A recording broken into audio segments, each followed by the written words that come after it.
In today's video, think of it as a little therapy session. So we're all about giving a listening ear or sharing a piece of our mind when necessary, right? So here's something I really wanted to put out there.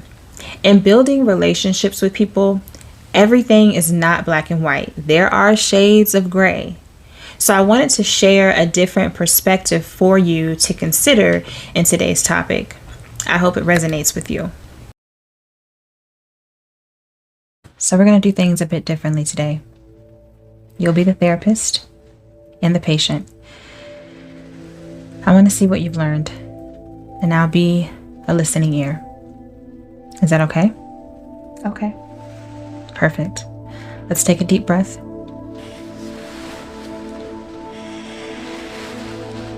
Let's begin.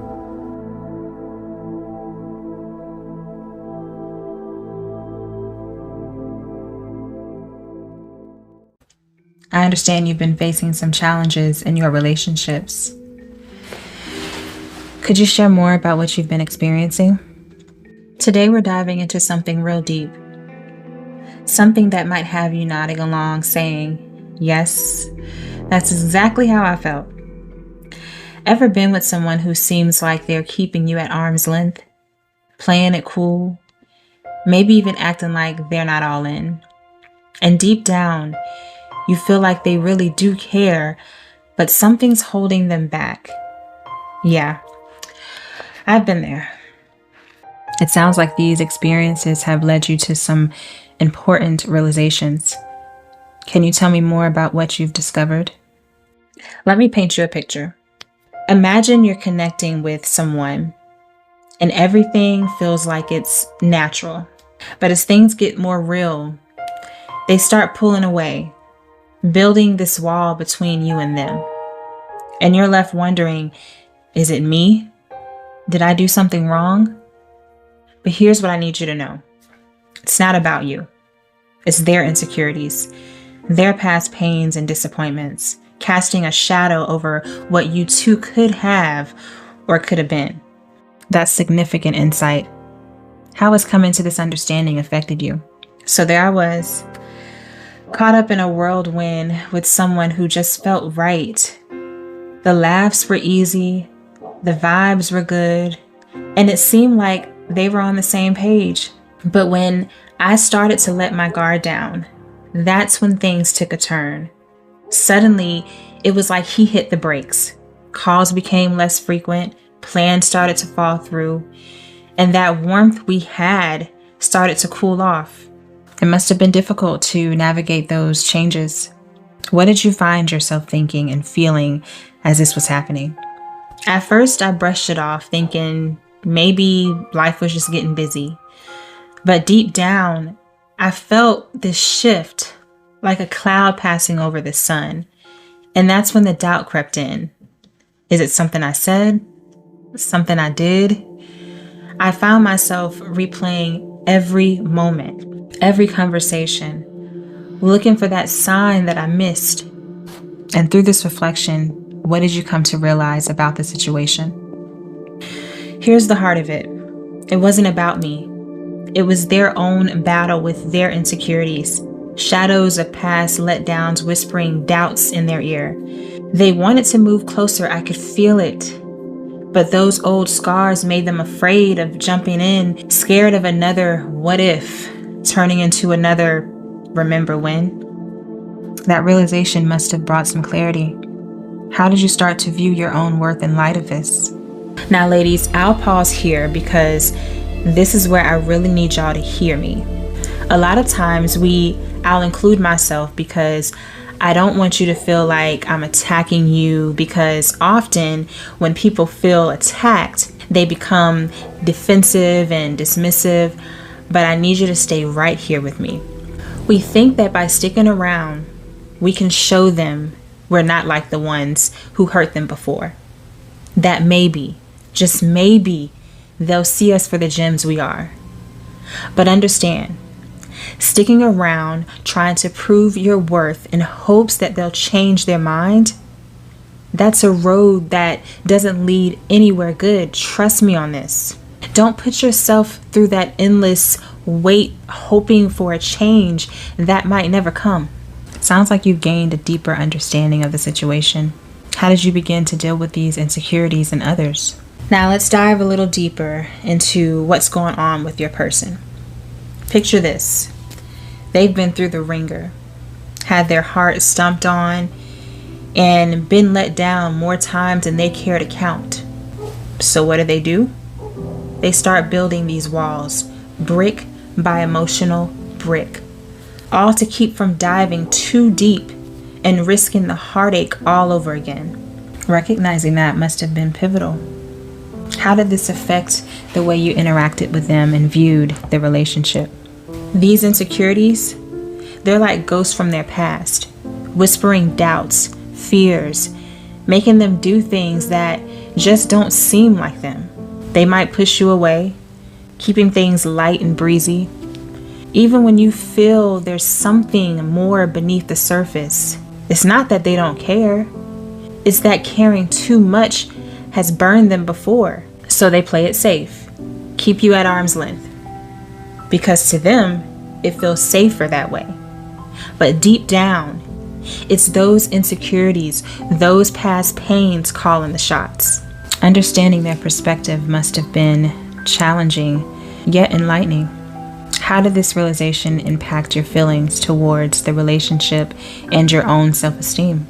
This whole push and pull routine, it's like being on a roller coaster you never signed up for. 1 minute you're up, feeling all the good vibes, and the next, you're plummeting, wondering what you did wrong. It can really mess with your head, have you questioning your own worth, asking yourself, am I not enough? But here's the thing I want you to hold on to. This isn't a reflection of your worthiness or your ability to be loved. No, this is about their own inner turmoil, their battles with fears and insecurities they haven't quite conquered yet. It's their stuff, not yours. So when you find yourself in those moments of doubt, remember, you are enough just as you are. Your value isn't tied to someone else's inability to see it or accept it. Their struggle to get close to you, to let down those walls, that's on them. You keep shining, keep being your amazing self, because you are worthy and lovable no matter what. And the right person, the I am ready person, will prove that to you. My pastor was just talking about this a few weeks ago, that when we hold on to things that no longer serve us, we delay what does. That's a powerful distinction. How did you begin to navigate these challenges while maintaining your sense of self-worth?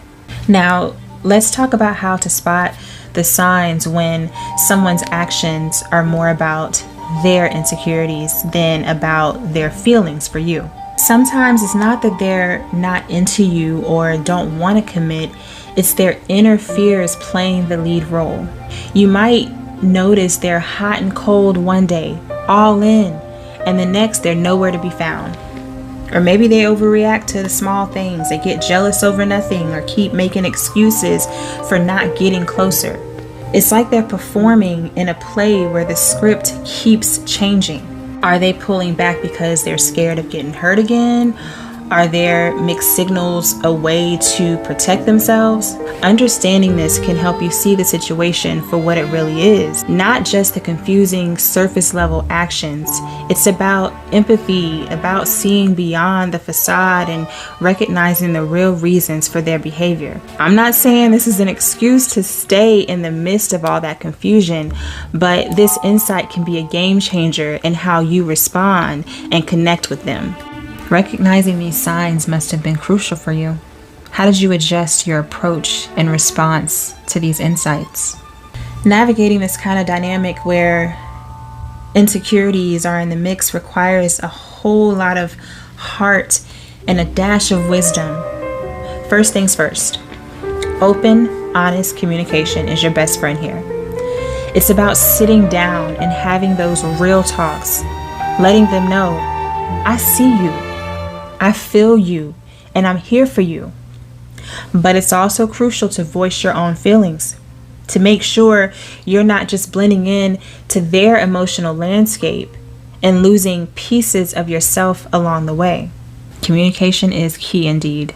And how did you go about setting boundaries for yourself in this context? And here's where the boundaries come into play. I've heard this analogy before, kind of like knowing the difference between a designer bag and a non-designer. Picture this. A designer bag with its quality, style, and brand never goes on sale because it knows its worth. It doesn't bend or adjust its value to fit the customer's expectations.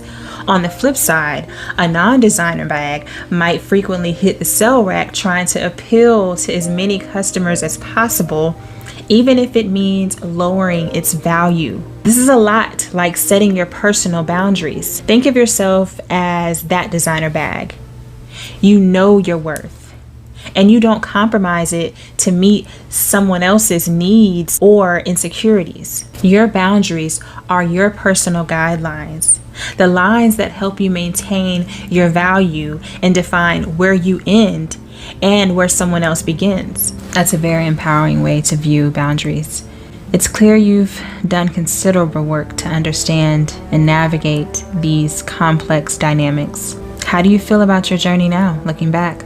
It's totally fine to be there for someone, to offer your support and love, but not when it means discounting your own worth or taking on their insecurities as if it were your own. You've got to protect your peace, your growth, your journey, just like a designer brand protects its value.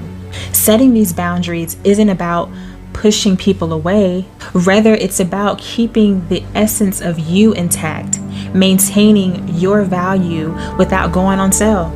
It's a delicate balance, but with a full heart of understanding and a clear sense of your own worth, you can navigate these waters in a way that respects both your journey and theirs. Remember, it's all about having empathy for someone, understanding that people are very complex beings, all without losing sight of your own value in the process. You've shared some profound insights. It's inspiring to hear how you've embraced empathy and understanding while also honoring your own worth.